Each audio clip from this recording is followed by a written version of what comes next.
Freddie Spencer leading from Tony Mang and Martin Wimmer third, Carlos Lavado in fourth place. And Spencer could clinch the world title in this race. We join it right at the start. The left-hand side of the machine and the red light tank.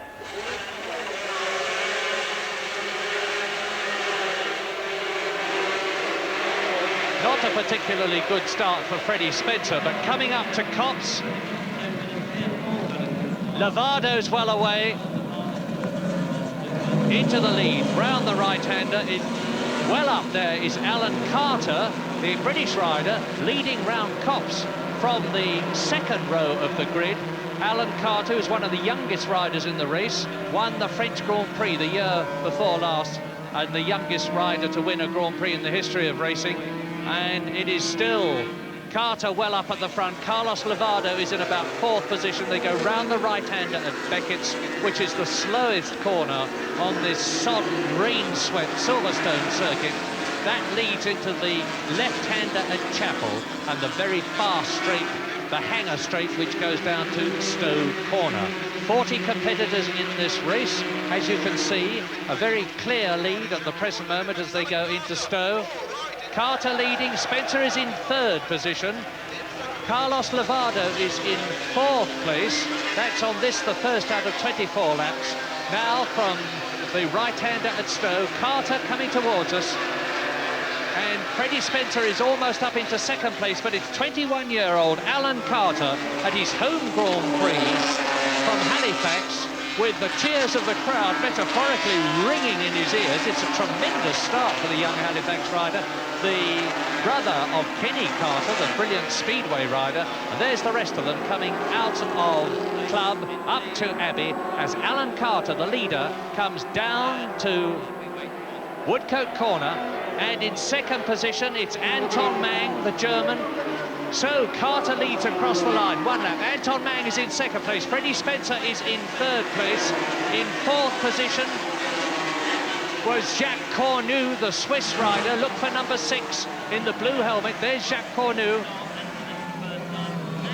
Jacques Cornu is down to fifth position now. And at the end of the first lap then, it's Carter leading. In second place, Anton Mang. Third is Freddie Spencer. In fourth position, this is the man we'd spotted. Pierre Boll is in fourth place. In fifth position, it's Jacques Cornu. And there is Anton Mang. Spencer. So, Alan Carter is the man to watch. And he's certainly putting up a tremendous performance. This is the second lap. There's a long, long way to go. And stamina is going to come into this race. You can say that again, Murray, because the conditions, OK, it takes it out of you physically, but more especially mentally, because you're struggling with a bike, and every corner you go into, you're just trying to search your way through the puddles. So it's not the easiest thing in the world to do. See, Lavado is now in about 9th place and doesn't look to be coming up too good, but Tony Mang is right up the front of what's in third at the moment. Yes, Carlos Lavado, we'll see him shortly, is slipping down through the field. His injuries are obviously, there he is, the injuries are obviously affecting him more than he feared they would. But Alan Carter still leading on lap 2 out of 24. You can see for yourselves how absolutely dreadful the conditions are. Imagine trying to control a minimum of 70 horsepower, and Carter's coming up to Woodcote now on the second lap. There he goes, and Alan Carter goes through, and the gap between Carter in second place and Mang in third position with Freddie Spencer in fourth place is 2.85 seconds. Carter goes into Copse. He's increasing his lead over Anton Mang, the West German, on the Honda, and Carter is on a Honda. And Freddie Spencer, who is in third position, still not catching, let alone passing Anton Mang. In fourth position, Pierre Boll. That's a fine ride on the Parisienne Honda. In fifth place now is Fausto Ricci, the Italian rider, and Carlos Lavado is yet to be seen. Now there's Mang, number 19, Freddie Spencer. Number 35 going through there was Fausto Ricci, well up, and he's doing much better in the race than he did in the practice sessions yesterday and the day before, some of which were streamingly wet and others were comparatively dry. Now Alan Carter has got colossal psychological pressure on him now. He's leading his own British Grand Prix. There's Anton Mang. I am very surprised that Freddie Spencer is not higher up in the field. Well, don't forget, Murray, it's early times yet, and I think that all that Freddie's going to do is just keep Mang in sight, because after all, Mang is the only one that Freddie's worried about. So all he's got to do is keep him in sight, and then when it gets towards the end of the race, try and take him off, because that's all he... Oh, that's what I was saying about the surface water. It's very difficult to see, and because of the spray from following other people, you can run into it and just not even know what you're doing. A lot of the riders in this race on production racing Honda machines. Freddie Spencer is on a very, very special works machine. There's Anton Mang second. Freddie Spencer in third position. Pierre Boll hanging on the Parisian Honda. There he is in the blue helmet in fourth position. And Freddie Spencer is being challenged by Fausto Ricci for fourth position. I don't know whether Freddie's got the same tyres on as the rest of the group, but he might have made a wrong tyre choice, or indeed been given the wrong tyres, because he doesn't seem to have anywhere near the traction that Tony Mang has, for example. Which is amazing that the Honda technicians, the tyre men and Freddie Spencer would make a mistake like that, but he's lost that third position. Fausto Ricci, number 35, is up ahead of 19, the man who's leading commandingly the World Championship, Freddie Spencer. There is Anton Mang, the West German, 4 times a world champion. Only Anton Mang can stop Freddie Spencer from winning the World Championship this year. There are still 2 races to be run after this one in the championship. They are in Sweden on August the 11th and Misano in September in Italy. But Freddie Spencer at the present moment is in a good point-scoring position, even in fourth place. Yeah, for sure, Freddie's not feeling very confident, because I've seen him have 2 or 3 slides, and all we can say is that the Mang and Alan Carter on Dunlops.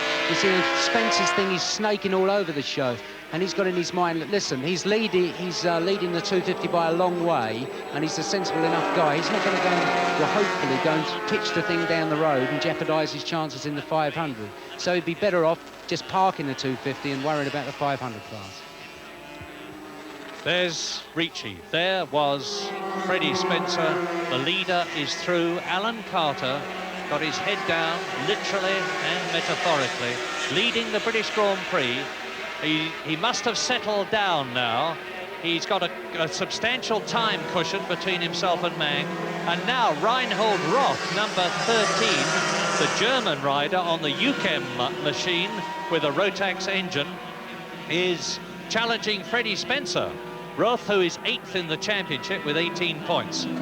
Mang, here he is, and you can see the tyres are literally cutting through to the tarmac underneath, and Reinhold Roth is in front of Freddie Spencer, who has definitely got a problem, and as Barry has surmised, it must be tyres, because he is now down to 5th place, Freddie Spencer. Lap 5, just about 1/5 the distance. And Alan Carter from Halifax, number 9, on the production racing Honda, 21 years old, and I think the youngest rider in the race, leads the 250 Marlborough British Grand Prix. Here he is. Anton Mang, number 5, second. Fausto Ricci, 35, in third place. Fourth is Roth. Fifth, number 19, Freddie Spencer on the Works Honda. Carlos Lavado is not in it at the present moment. They're coming round Abbey, up towards the bridge, to come through at the end of 5 laps. Now, is Anton Mang catching Alan Carter? It looks to me visually as though he is. We'll see what the gap is on the stopwatch as Alan Carter goes through, and the gap between Alan Carter and Anton Mang, the German, is 3.4 seconds. There's Carter. Yeah, Alan Carter is running with an 18-inch front wheel in his bike with the Dunlop tyres, and Spencer's running with a 16-inch front tyre.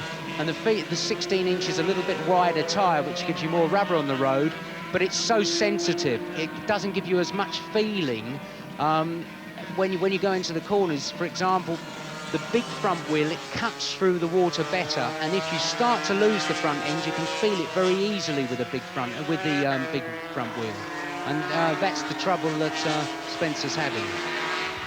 And it looks as though the other man we expected to do well, Carlos Lavado, is nearing the end of the British Grand Prix because he's down in 20th position. That's halfway down the field. He started in pole position. We look at Anton Mang. Alan Carter, the leader, and Anton Mang have got a substantial gap between themselves and the third place man, Fausto Ricci from Italy on the Honda. In fourth position, it is Reinhold Roth.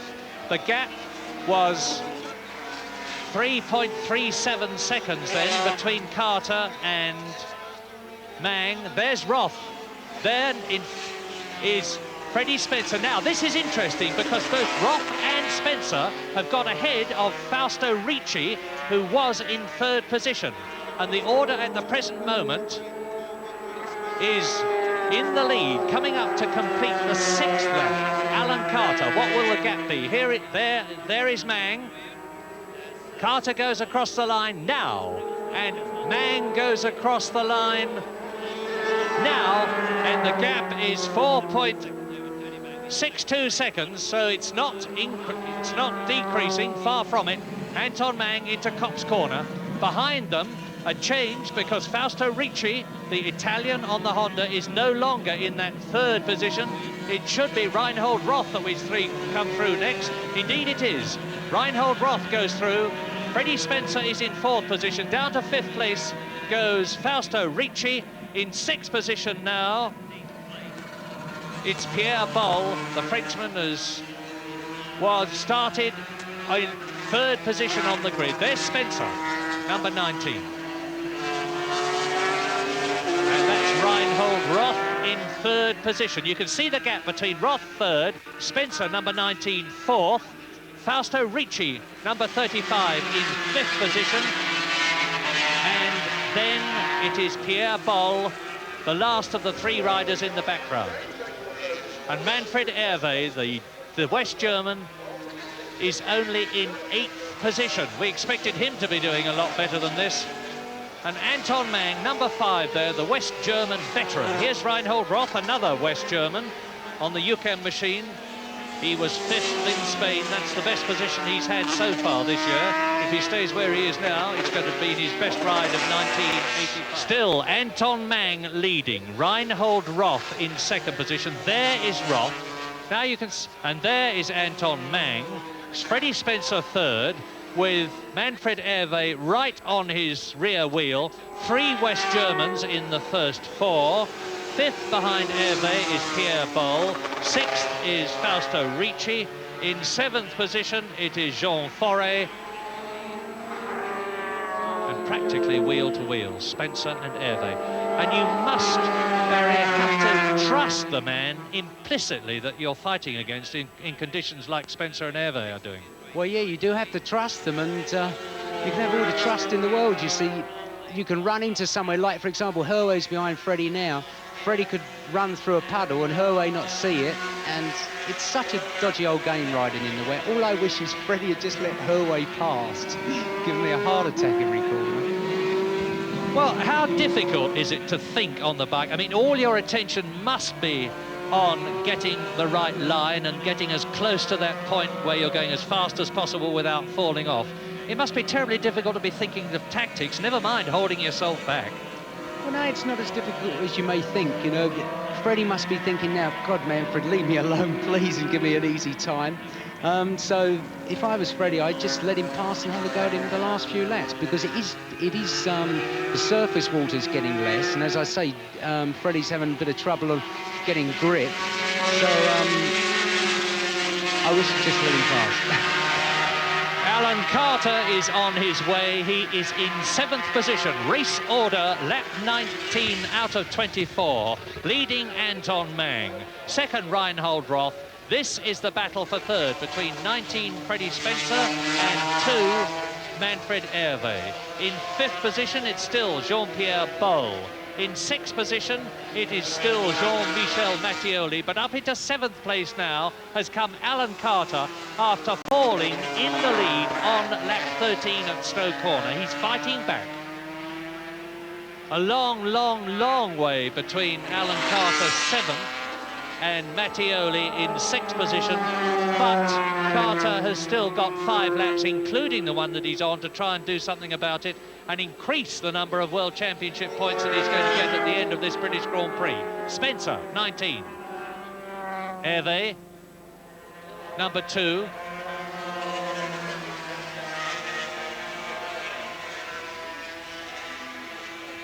Copse Corner.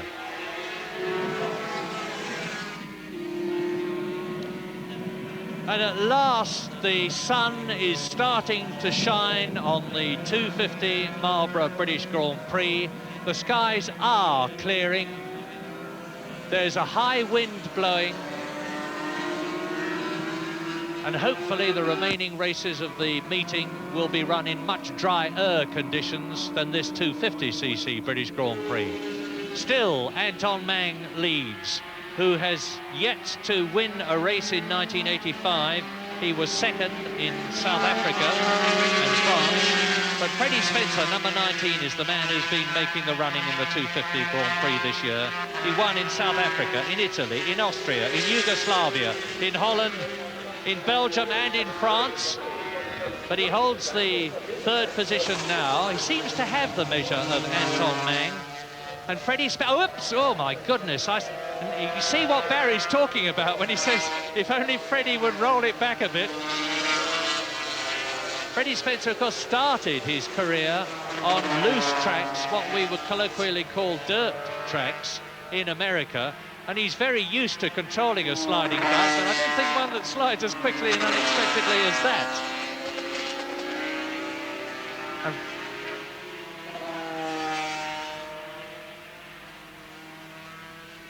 still a magnificent ride by all these first 4 riders.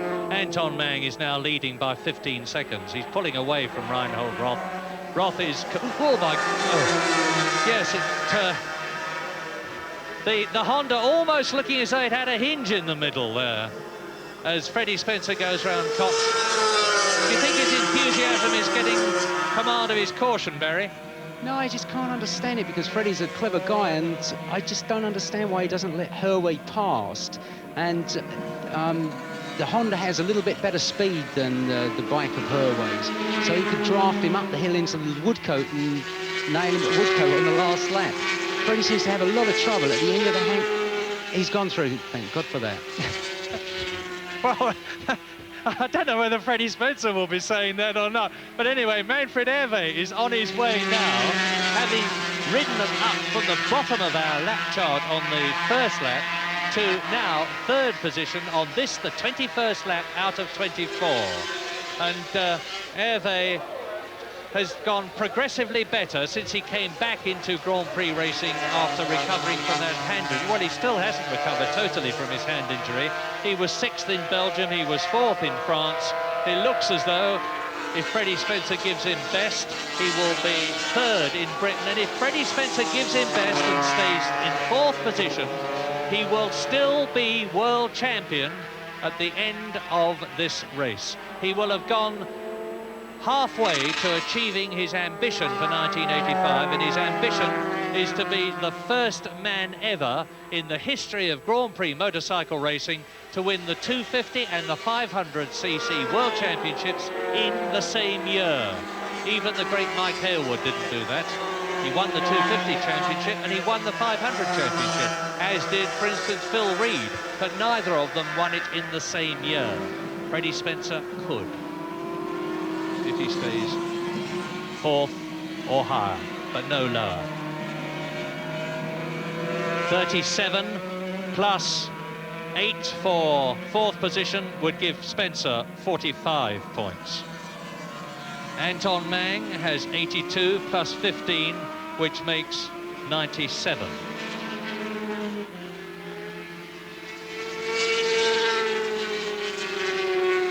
And they're now on lap 22.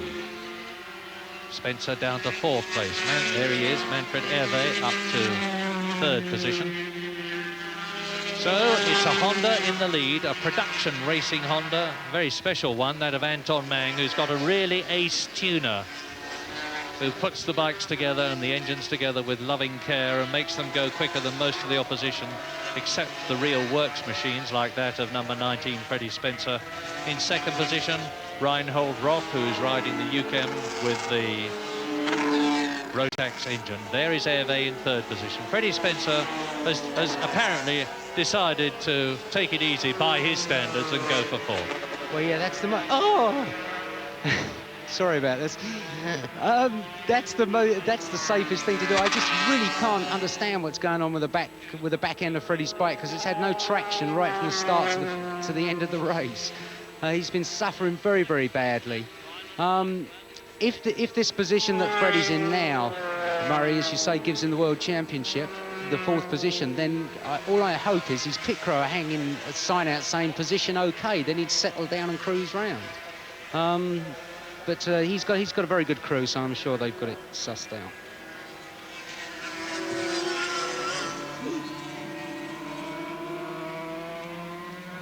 The World Championship points gap between Anton Mang, the leader, and Freddie Spencer in fourth place is exactly, at the moment, 30 points. Spencer is on 127, Mang is on 97, and as I say, at the end of this race, it is theoretically possible still for Mang to win the championship. If he won both the races in Sweden and in Italy at Misano, and Freddie Spencer finished in neither of them and scored no points in either of them, Mang would have equal the points. Then I suppose we would go down to a decider, a tie-break, which would be, I think, the number of wins, and that would make the World Championship Freddie Spencer. So if Freddie Spencer finishes in fourth position, it is a 99.99% certainty that he will be the world champion in the 250 class of 1985. So the last lap now, and here is Anton Mang, the brilliant veteran West German, on that 24th, last 2.93 miles into Kopp's Corner in the soaking wet at approximately 90 miles an hour, even in these conditions. World champion in 1980 and 1981 in the 250 and 350 classes on a Kawasaki. 30 Grand Prix wins.